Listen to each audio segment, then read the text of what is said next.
से हम लोग स्टार्ट करेंगे मॉडर्न हिस्ट्री एंड जो भी बच्चा किसी भी एग्ज़ाम की प्रिपरेशन कर रहा हो, चाहे वो एसएससी हो, सीजीएल हो, या फिर पंजाब का कोई भी एग्जाम हो, वो मेरे चैनल को फॉलो कर सकता है और मुझे फॉलो कर सकता है, जो भी हमारा टॉपिक यहाँ पे चलेगा। आज से हम लोग स्टार्ट करेंगे मॉडर्न हिस्ट्री, ठीक है। इसमें क्या है, हम हाँ जी, मॉडर्न हिस्ट्री स्टार्ट होती है जैसे ही जो ब्रिटिशर्स होते हैं वो इंडिया में आते हैं और एक ट्रेड करने के लिए वो इंडिया में आते हैं। और 1600 में वो पहली अपनी इंडस्ट्री इस्टेब्लिश कर लेते हैं इंडिया में और धीरे धीरे चलता जाता है।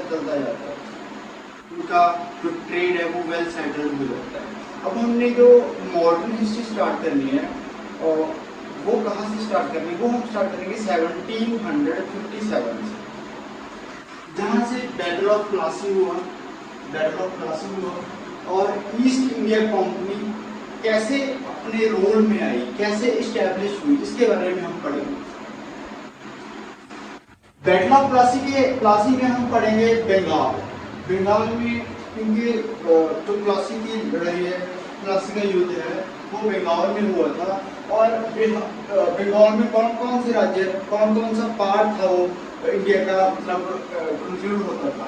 बिहार आता था, आज का बिहार, आज का उड़ीसा, आज का वेस्ट बंगाल और बांग्लादेश, ये सारे प्रदेश इकट्ठे होकर बंगाल बनाते थे उस समय का जो बंगाल, ठीक है जी। उसके बाद Britishers achieve power in Bengal first. जो ब्रिटिशर्स थे, उन्होंने पॉलिटिकल पावर थी, जो उनकी पॉलिटिकल पावर थी वो सबसे पहले कहाँ बनाई थी, कहाँ उन्होंने अचीव की थी, वो अचीव की थी बंगाल में।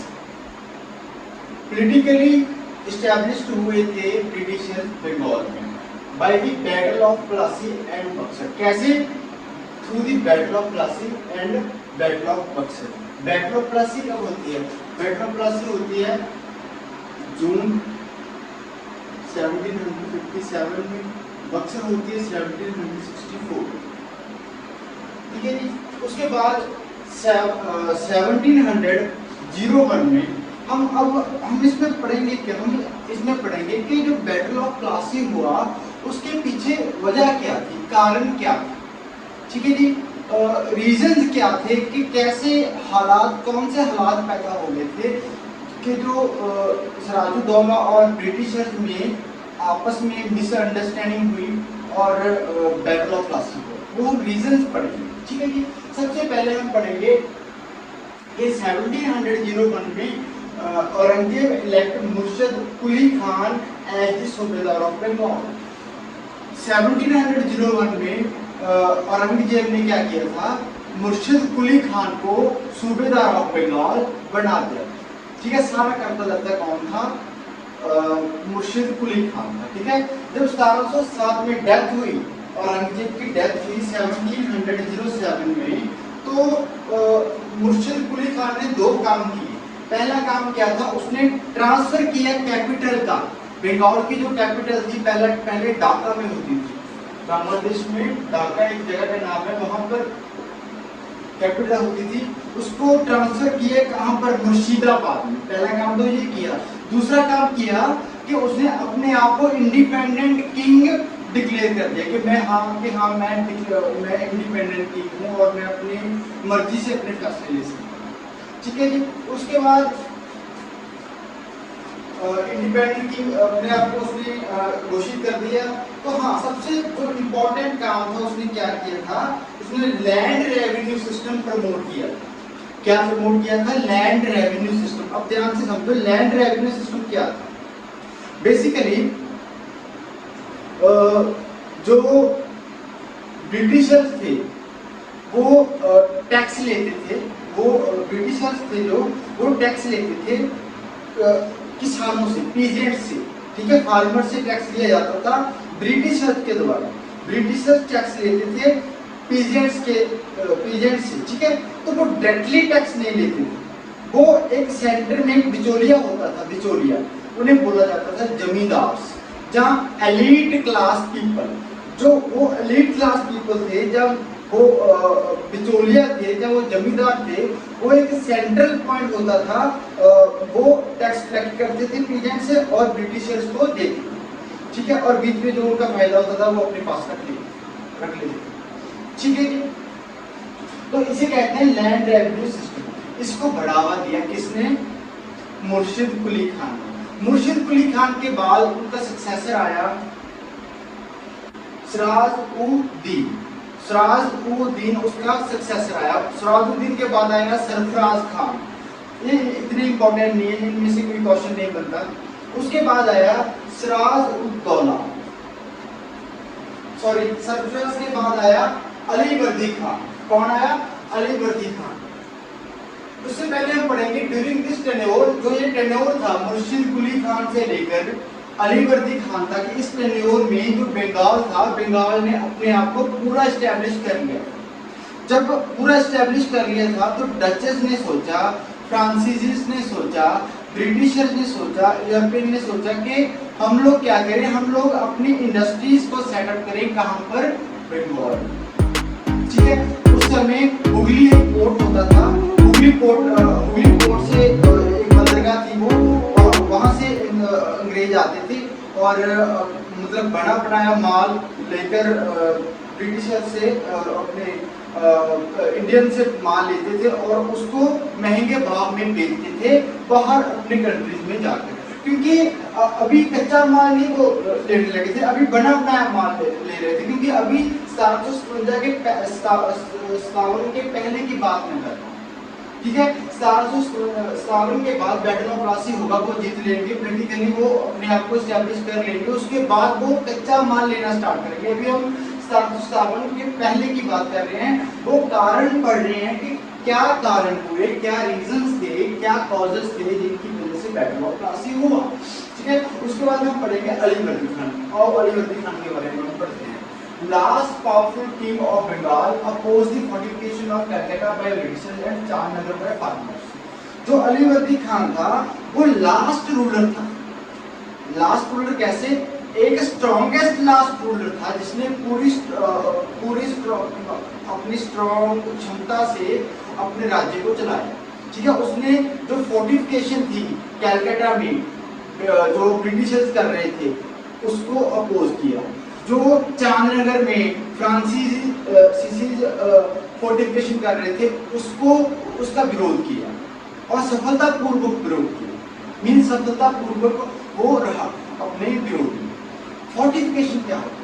देखो, अगर सपोज करो आप किसी शासन के राजा हो, ठीक है, आप में कोई कंपनी आ गई, आपके राज्य में कंपनी आ गई, उसने कहा कि हमने थोड़ी सी जगह हमें चाहिए, हमने ट्रेडिंग करनी है, हमने व्यापार करना है। आपको भी ठीक है, हम व्यापार करने की अनुमति आपको देते हैं, मगर अगर वो अपनी किलाबंदी कर लेंगे अपने एरिया को, मीन उसको हम तोड़ नहीं सकते, तोपों से भी हम उसे उड़ा नहीं सकते, तो हमें आपको इतराज होगा ना कि ये फोर्टिफिकेशन क्यों कर रहे हैं। इसी वजह से ब्रिटिशर कैलकाटा में जो फोर्टिफिकेशन कर रहे थे इसका अपोज किया अलीवर्दी खान, ठीक है। अलीवर्दी खान ने minimize the chance of war ना हो इसके चांसेस को कम किया। अलीवर्दी खान ने वॉर ना हो इसके चांसेस को कम किया। और एक बहुत कथन मशहूर है अलीवर्दी खान का, जो उसने कहा था यूरोपियंस को, यूरोपियंस की तुलना अलीवर्दी खान ने की थी हनीबीज के साथ तुलना की थी यूरोपियन की अलीवर्दी खान ने। क्या तुलना की थी? उन्होंने कहा था कि अगर तो यूरोपियन को ना छेड़ो तो वो शहद देते हैं, अगर उनको हम छेड़ेंगे तो हनीबीज की तरह वो हमें काट लेंगे। ये कथन मशहूर था अलीवर्दी खान, ठीक है। अलीवर्दी खान का सक्सेसर आया सिराजुद्दौला। सिराजुद्दौला इतना दिमागी नहीं था जितना अलीवर्दी खान, ठीक है। सक्सेसर था अलीवर्दी खान का। कब आया ये? 1756 में आया, ठीक है। जो बैटल ऑफ प्लासी फाउट हुई इसी के टेन्योर में फाउट हुई, ठीक है। कारण क्या थे बैटल ऑफ प्लासी के? कारण क्या थे? देखो, कारण हम जब पढ़ेंगे बैटल ऑफ प्लासी के, इसका सबसे पहला कारण तो ये था कि जो लोग जुड़े हुए थे सिराजुद्दौला के साथ वो लोग गद्दार थे। सबसे पहले उसका एक चचेरा भाई था जिसका नाम था शौकत जंग, ठीक है, वो था तो साथ में ब्रिटिशर्स अपने सिराजुद्दौला की, बट वो मतलब बीच में ब्रिटिशर्स की हेल्प कर रहा था कि उन्हें कह रहा था कि आप लोग क्या करो, आप लोग सिराजुद्दौला को हटाओ और मुझे नवाब बनाओ, ठीक है। और एक थी घसीटी बेगम जो मौसी थी सिराजुद्दौला की, वो नहीं चाहती थी कि सिराजुद्दौला अपना शासनकाल चलाए, ठीक है। उसके बाद था मीर जाफर। मीर जाफर कौन था? सूबेदार था, मिलिट्री कमांडर था, उसकी फौज था सिराजुद्दौला की, वो अंदरों अंदर क्या था, ब्रिटिशर्स के साथ था। इनका क्या समाधान किया? समाधान क्या किया? जो शौकत जंग था उसे मरवा दिया सिराजुद्दौला ने, घसीटी बेगम को जेल में डाल दिया और मीर जाफर को हटाकर मीर मैदान को सूबेदार या मिलिट्री कमांडर बना दिया किसने? सिराजुद्दौला, ठीक है। तीन इंपॉर्टेंट रीजन हैं, तीन इंपॉर्टेंट कारण हैं जिनकी वजह से ब्रिटिशर्स और नवाब दोनों के बीच में मुठभेड़ हुआ।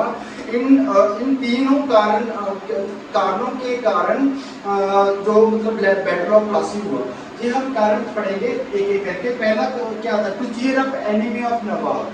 जो नवाब था सिराजुद्दौला था, उनके जो एनिमीज थे ये तीनों, इनको चीयर अप कर रहे थे कौन?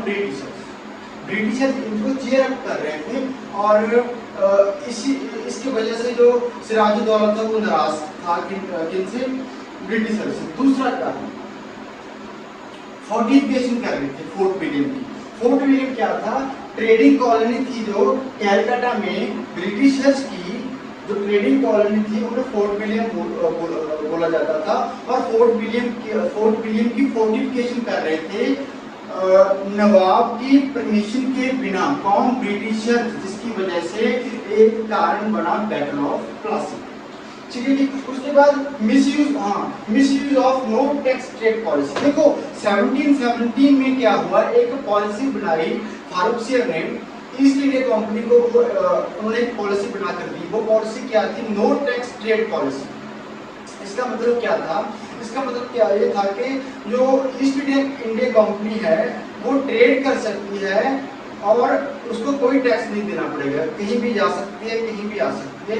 ये फारूकसियर ने 1717 में ईस्ट इंडिया कंपनी को ये पॉलिसी दी थी, लेकिन इस पॉलिसी का गलत यूज कर रहे थे ब्रिटिशर्स। वो इंडिविजुअली इस पॉलिसी की हेल्प से इंडिविजुअली वो जो ट्रेड करते थे वो भी अपना टैक्स नहीं देते थे, इसीलिए इकोनॉमिक कंडीशन थी जो सिराजुद्दौला की वो बहुत कमजोर हो रही थी, जो एक कारण था बैटल ऑफ प्लासी, ठीक है। ये हमने यहाँ पे सारे कारण पढ़ लिए कि बैटल ऑफ प्लासी होने के ये रीजंस हैं, और अगली वीडियो में हम पढ़ेंगे कि बैटल ऑफ प्लासी कैसे हुआ, ब्लैक होल ट्रेजेडी क्या थी और बैटल ऑफ बक्सर क्या था, ठीक है। ये हम अगली वीडियो में पढ़ेंगे। तब तक के लिए बने रहो मेरे साथ और एक एक करके जो मैं पढ़ाता जा रहा हूँ इसको आप नोट्स बनाकर नोट करते जाओ अपनी कॉपी पर, ठीक है जी। थैंक्स।